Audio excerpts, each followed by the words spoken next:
Assalamualaikum warahmatullahi wabarakatuh. Anak-anakku yang saya cintai, pada kesempatan kali ini kita akan belajar tentang adab menjenguk orang sakit.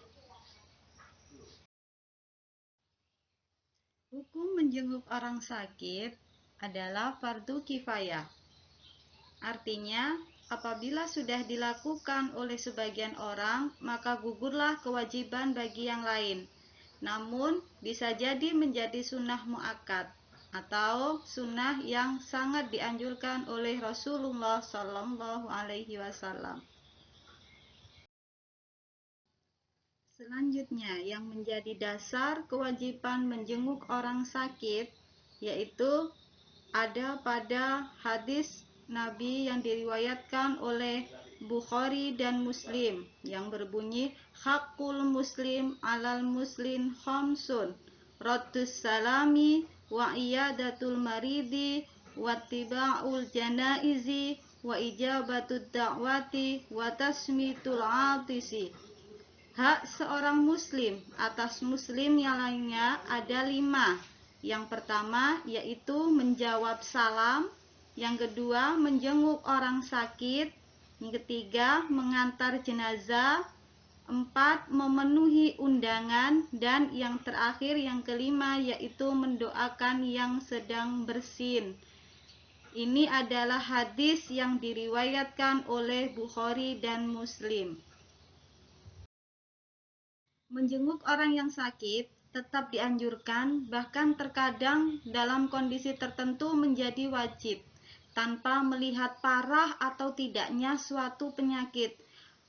Hal ini yang terjadi saat ini mulai memudar di antara kita, bahkan seringkali sebagian kita hanya merasa perlu menjenguk teman, saudara, atau kenalan yang sakit jika sudah masuk rumah sakit. Padahal hal itu kita menjenguk saudara, teman kita yang sedang sakit tidak hanya di rumah sakit saja. Meskipun hanya sakit biasa, kalau kita mendengar, tahu, kita dianjurkan untuk menjenguknya. Nabi Muhammad SAW pernah menjenguk salah satu sahabatnya yang hanya sakit mata saja. Jadi kita menjenguk orang sakit itu tidak dilihat atau hanya karena sakitnya parah saja. Meskipun sakitnya itu tidak begitu parah, tapi kalau kita tahu, kita mendengar, maka kita dianjurkan untuk menjenguknya. Adab mengunjungi orang sakit. Dalam mengunjungi orang yang sakit itu juga ada adab atau tata cara supaya kita bisa mengunjunginya dengan baik dan tidak mengganggu waktunya. Yang pertama yaitu kunjungan dilakukan di waktu yang pantas. Apabila sedang dirawat di rumah sakit, harus sesuai dengan jam besuk yang diberikan. Jadi ketika kita berkunjung untuk menjenguk yang sedang sakit, dirawat di rumah sakit, kita juga harus memperhatikan jam besuk yang diberikan. Pada saat jam besuk itu kita bisa berkunjung untuk memberikan motivasi. Yang kedua yaitu waktu berkunjung jangan terlalu lama agar tidak mengganggu yang sakit. Kita juga harus paham, harus mengerti kalau kita berkunjung itu supaya kita tidak merepotkan. Yang pasti tujuan kita berkunjung adalah supaya yang sakit bisa menjadi obat dengan kedatangan kita, merasa senang, merasa rileks, jadi meringankan beban atau penyakitnya supaya segera sembuh. Ketiga yaitu jangan terlalu banyak bertanya karena hal itu akan membebani yang sakit. Kita tidak boleh terlalu banyak bertanya karena di situ yang sakit sudah pasti butuh banyak istirahat. Kalau kita bebani dengan pertanyaan yang banyak, ya mereka yang sakit itu nanti akan merasa tidak nyaman. Selanjutnya yaitu yang keempat, menghibur yang sakit dan memberinya motivasi untuk bersabar.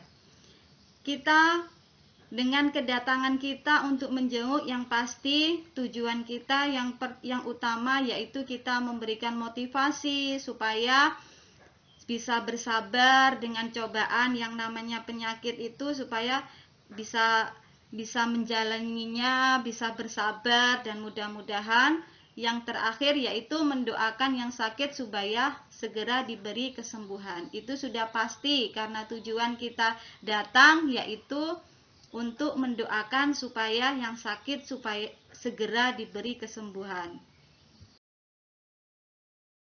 Untuk selanjutnya yaitu hikmah atau pelajaran yang kita ambil ketika kita menjenguk orang sakit. Yang pertama yaitu kita bisa menjalin silaturahmi, menjalin persaudaraan kita supaya lebih erat. Selanjutnya yang kedua yaitu mengajarkan kesabaran bagi yang sakit dan kearifan bagi yang sehat. Yang ketiga yaitu menumbuhkan kesadaran untuk terus berbuat baik dan menjadi instrumen untuk mendapatkan hidayah dari Allah Subhanahu wa Ta'ala. Demikian pembelajaran kita hari ini mengenai adab menjenguk orang yang sakit. Mudah-mudahan yang kita pelajari bisa bermanfaat bagi kita semua, dan saya akhiri. Assalamualaikum warahmatullahi wabarakatuh.